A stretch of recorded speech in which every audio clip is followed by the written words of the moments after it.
গর্ভাবস্থায় যে কোনো ধরনের মেডিসিন খাওয়া আপনার জন্য, আপনার বাচ্চার জন্য মারাত্মক ক্ষতিকারক। সেক্ষেত্রে এই সময় ঠান্ডা লাগলে বা সর্দি কাশি জ্বর হলে কি করবেন, চলুন এই বিষয়ে থাকবে বিশেষ কিছু ঘরোয়া টিপস। তো দেখুন, সাধারণত নর্মালি অবস্থায় আমাদের সর্দি কাশি জ্বর হলে যে কোনো ফার্মেসি থেকে মেডিসিন এনে আমরা নর্মালি খেয়ে নিই এবং সর্দি কাশি জ্বর ঠিক হয়ে যায়। কিন্তু গর্ভাবস্থায় এটা মোটেও করবেন না।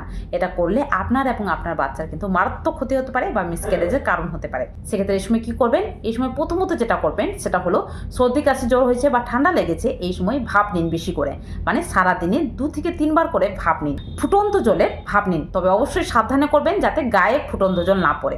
2 নাম্বার, এই সময় ঠান্ডা লাগার সঙ্গে সঙ্গে কাশি হয়েছে, সেক্ষেত্রে হালকা উষুম জলের সঙ্গে লবণ দিয়ে সেই জলটা দিয়ে গার্গিল করুন। 3 নাম্বার, এই সময় কান গলা ভালোভাবে ঢেকে রাখুন, ফুল স্লিভ ড্রেস পরুন, লেয়ার দেওয়া কাপড় পরুন, পায়ে সক্স পরুন এবং তার সঙ্গে সঙ্গে এই সময় পর্যাপ্ত মানে রেস্ট নিন, ঠিকঠাকভাবে জল খান।